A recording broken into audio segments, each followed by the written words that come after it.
Une petite histoire et après on dort, d'accord? Je vais te raconter l'histoire de nouveaux révolutionnaires. Il était une fois des gens qui, plus ils travaillaient, plus ils devenaient pauvres. Comme ils n'arrivaient pas à se faire entendre, ils ont décidé de se faire bien voir en portant un gilet jaune. Pour résumer ma fille, les gilets jaunes, c'est comme quand maman elle supporte tous les défauts de papa et un jour elle dit « C'est fini, tu te casses, tu t'en vas Paul !» Tout a commencé en octobre 2018 par la hausse du prix de carburant. Le prix du litre atteignait celui du mètre carré dans le 7-7. Impossible d'aller au taf sans monter une cagnotte litchi. Le gouvernement essayait d'embobiner les gens en changeant le nom des carburants. E7, E8, B10, on aurait dit des menus au resto Jap. Les gens reçoivent leur salaire, 2 jours après, ils doivent survivre 28 jours. Voilà, fin du mois, elle commence le 2, forcément ça énerve. Donc là, il y a des gens, dont Eric Drouet, un mec fan de tuning et qui fait de la muscu.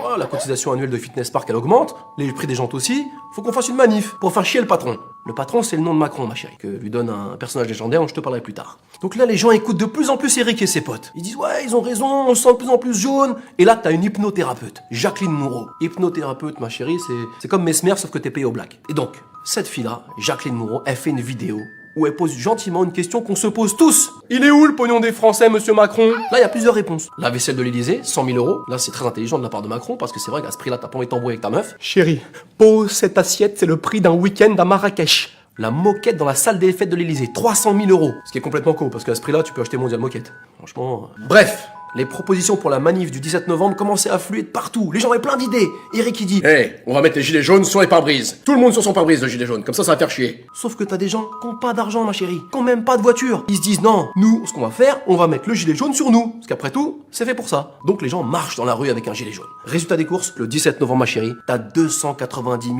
personnes avec un gilet jaune dans la rue et sur des ronds-points qui avaient tous l'air d'être en panne ou de changer une roue. Et la France était vraiment en panne. Bloquée de partout, pas moyen de dépenser de l'argent que t'as pas sur les Champs-Élysées le samedi. Là, le ministre de l'Intérieur, il commence à s'inquiéter. Il faut interdire les gilets jaunes au nom de la laïcité. De la Villardière, il commence à se dire, on va faire une enquête exclusive spéciale islam chez les gilets jaunes. Sauf que là, pas de bol. Les gilets jaunes, c'est obligatoire depuis 2008 dans les voitures. Là, t'as le gouvernement qui tente de discréditer tous les gilets jaunes. Les gilets jaunes, c'est le racisme, l'antisémitisme, l'extrémisme, le terrorisme. Non, c'est juste le pauvrisme. Sauf que t'as des casseurs qui veulent absolument s'intégrer au groupe des gilets jaunes pour tout casser, tout piller. Ils taguent l'Arc de Triomphe.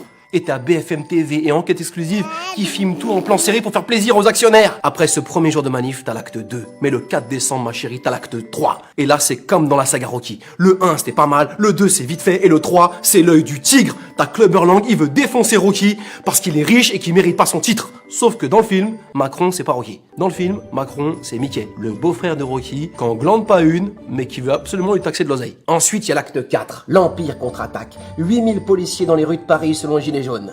5 policiers qui jouaient de l'accordéon sans armes selon Castaner. Résultat, 1220 gardes à vue. Chiffre porte-bonheur, puisque c'est le nombre de jours qu'avait Macron quand Brigitte devient prof titulaire au lycée. Mais c'est une autre histoire. Macron, comme il voit que c'est chaud et tout le monde veut le mettre dehors, il se dit oh, je vais faire un discours pour calmer les gens. Résultat, 23 millions de téléspectateurs, 13 minutes d'intervention, un chiffre de poissard. Et un interprète en langue des signes qui résume le discours du président en 2 gestes.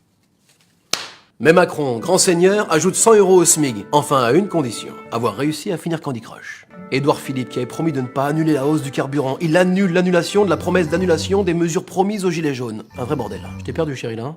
Écoute, attends, c'est pas fini. Le 5 janvier, une bataille de légende marque l'histoire des Gilets jaunes. Un gilet jaune boxeur tabasse un flic qui avait un bouclier, un casque, des gants, un renfort, des flashballs, une batte mobile. On se serait cru dans GTA comme quand t'as 5 étoiles. Il finit en prison. T'as un de ses proches qui lance une cagnotte litchi qui récolte 117 000 €. Et c'est vrai que les gens qui sont choqués, 117 000 € en quelques heures pour quelqu'un qui frappe un flic, ça choque. Mais ça choque moins que Nicolas Sarkozy, le champion du monde de cagnotte, 11 millions d'euros pour des frais de campagne illégaux. Mais c'est une autre histoire, ma fille. Et là, Christophe Castaner, le ministre de l'Intérieur, il essaie de calmer le jeu sur les violences policières. Si la loi était respectée, il n'y aurait pas de blessés.